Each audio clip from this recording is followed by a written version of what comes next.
Hello again. Do you know what you need? You're probably thinking, that's not a fair question. You're probably saying, what do I need for what? What do I need for lunch? What do I need for my car? What do I need for my hair? What do I need for my hamster? What? What is it? Okay, fair enough. It's too broad of a question, so let's narrow it down a little bit. Do you know what you need to be really happy? It's a tougher question, isn't it? You probably didn't think I was going to hit you with something heavy like that right out of the box, did you?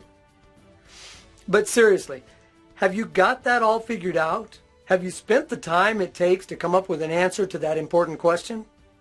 Well, whether you have or whether you haven't, the question is critical if you're going to reach a place where you're truly happy and fulfilled in life. You see, all human behavior is driven by a quest to satisfy deep, universal needs. That means you, me, everyone is on a mission 24/7 to do one thing: meet our own needs. Now, I can hear all the objections out there. Tom, you're crazy. I work 18 hours a day to meet the needs of my wife and children. That's a valid point. As a matter of fact, that's how I've spent my life. And yet, the real reason I did that, the deeper reason I've done that with my life, is because I have a deep need to feel like a good husband and father. What I've said about you spending all of your time meeting your own needs is true, but each of us has different needs, and they're not necessarily apparent at first unless you learn to recognize the signs. These needs are not on the surface, they're deep. These needs emanate from our core, and what you see on the surface is merely the actions that we're taking in response to the needs. Let's go back to 1943. This is the year Abraham Maslow first published his theory called the hierarchy of human needs. Basically, the theory states that our needs are universal and that they are arranged according to priority. Maslow was one of the early pioneers in the field of positive psychology, where they study human development rather than just mental illness. The idea of the hierarchy is that until the most important need is met, the next level up does not even become interesting to us. The hierarchy is usually portrayed as a pyramid, with the most basic needs located at the base and the more superfluous needs located near the top. The first level is concerned with physical needs. These are the basic things that allow us to survive: breathing, food, water, sex, sleep, homeostasis, and excretion. If you doubt Maslow's theory, I challenge you to pick any one of those and try to live without it. Once those needs have all been met, we next begin to think about the next level of things that we need for survival, which is safety. This would be things like security of the body, security of employment, of resources, of morality of the family, of health, and of property. The third level up on Maslow's hierarchy of needs is filled with needs associated with loving and belonging.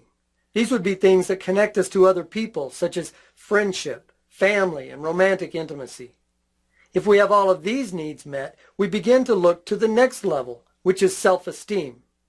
This would be things like confidence, achievement, respect for others, and respect from others. It's important to note that true self-esteem is not the same as arrogance. Self-esteem is simply loving and respecting yourself. This includes admitting imperfections and loving yourself anyway. The top of Maslow's original pyramid was called self-actualization. These were the higher functions of morality, creativity, spontaneity, problem-solving, lack of prejudice, and acceptance of facts. Note that I referred to this as Maslow's original hierarchy. That is because he modified the hierarchy as he matured and continued to research the subject. Later in his life, he added 3 additional levels to the pyramid. He added 2 levels between self-esteem and self-actualization. These 2 levels are aesthetic needs and cognitive needs. So in other words, once we achieve basic self-esteem, we begin to grow in our appreciation for beauty and for learning. So, what would a self-actualized person look like according to Maslow? Well, they would be reality-centered. They would be problem-centered, meaning that they treat life's difficulties as problems that demand solutions. They would be comfortable being alone. They would have healthy personal relationships, usually only a few close friends and family rather than a large number of shallow relationships. They tend to focus on problems outside of themselves rather than being all caught up on what's going on inside of themselves. They would have a clear sense of what is true and what is false. They would be spontaneous and creative and not bound too strictly by social conventions. Now, of course, this was his impression after doing a study of the people he considered to be the most highly self-actualized people he had ever met. Now, there's one more level that he added to the very top of the modified pyramid, and that is the level of transcendence. This is when we grow beyond ourselves. At the level of transcendence, a person is primarily motivated by a need to help others reach self-actualization. So now let's go back to the 1940s and talk about a contemporary of Maslow's who had a very different type of laboratory. While Maslow was on staff at Brooklyn College, a psychologist by the name of Viktor Frankl was incarcerated in the Nazi death camps. While Maslow was researching the most highly self-actualized people he could find, Viktor Frankl was studying the behaviors of people who were hanging on to life by a thread. Between 1942 and 1945, Frankl labored in 4 different camps, including Auschwitz, while his parents, his brother, and his pregnant wife all perished.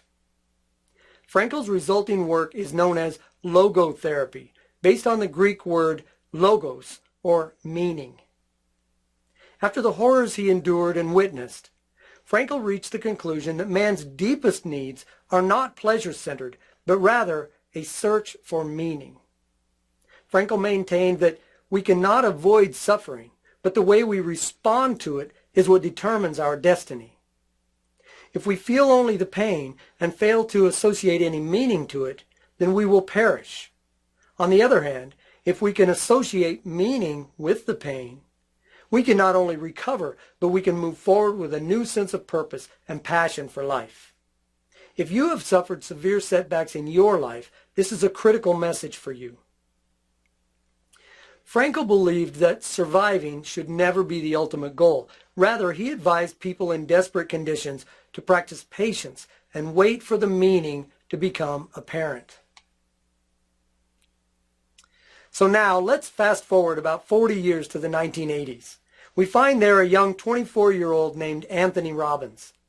Robbins had studied all of the great psychologists, including the 2 we've been discussing, as well as neuro-linguistic programming, hypnotherapy, and a variety of other arts and sciences.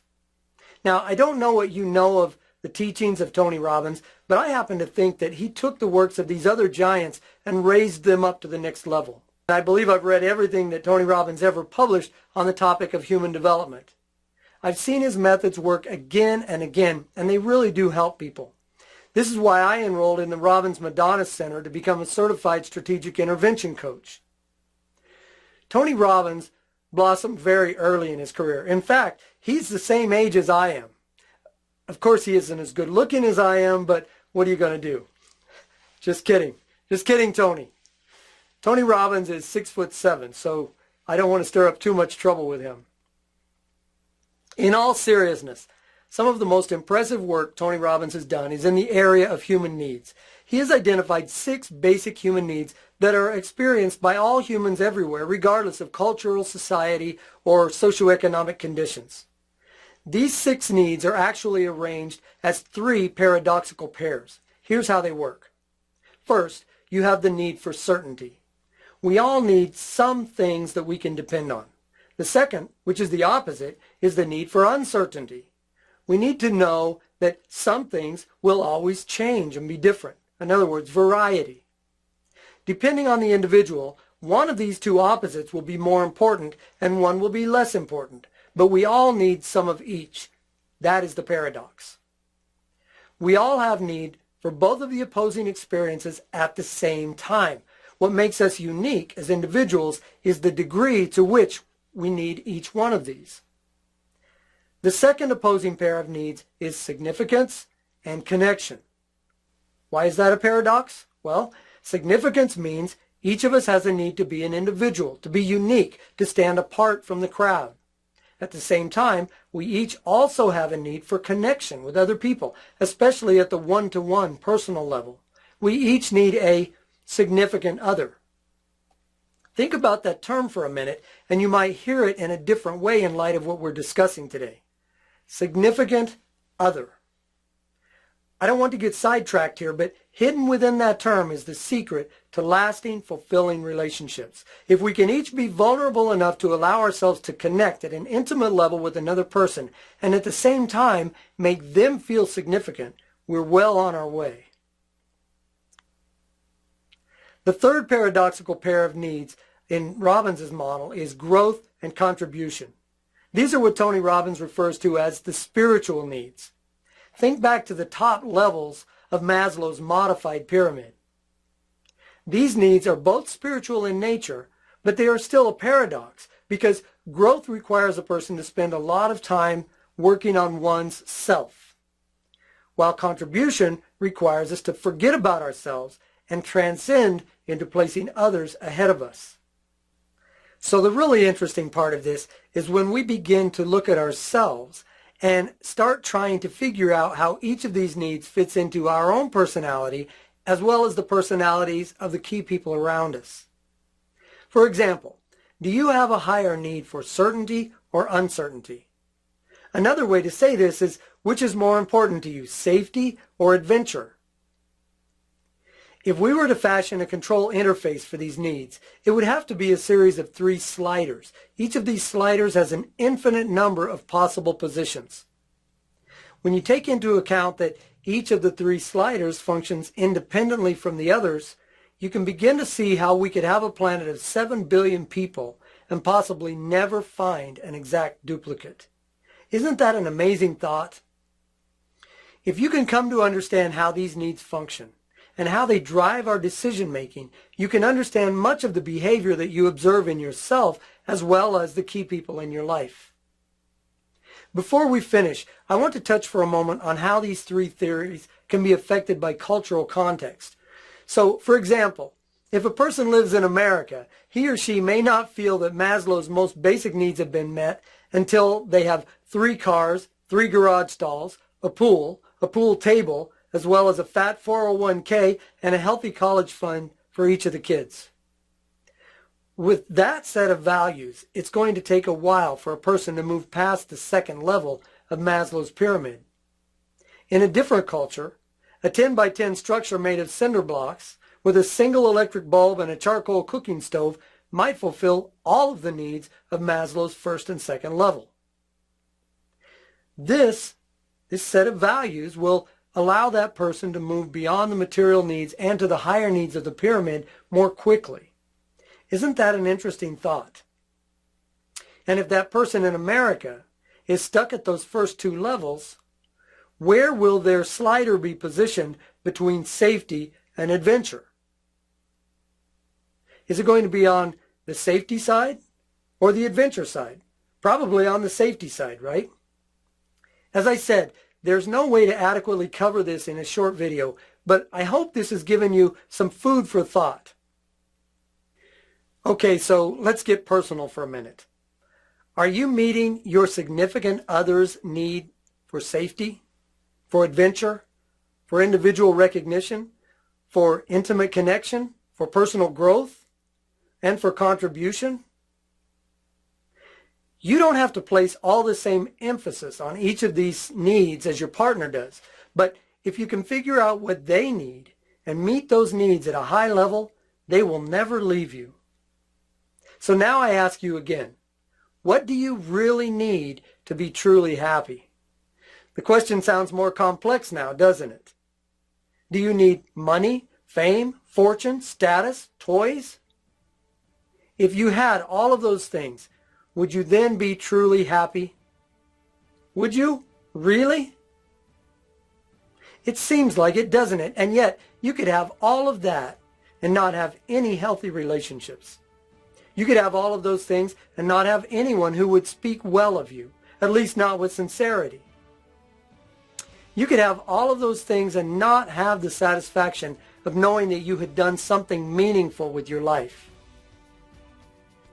Let's come at this from a different angle. If you ever find yourself reacting in a way that you know you will regret later, think about what need it is that is driving that. If you ever see your significant other reacting strangely, understand that there is a deep need which you are not meeting, and try to figure out what that is. Sometimes people just act crazy. Sometimes we act crazy. And now you have a better idea about why. I hope you'll give this some thought and put it into work to improve your quality of life. And if you know anyone else who might find this information interesting or helpful, I would ask that you invite them to join us for this free series by going to www.faceofgravity.com/free gift. Thank you again for being here. Remember, this is your life. Break free and live abundantly. My name is Tom Epperson, and I'll see you in the next video.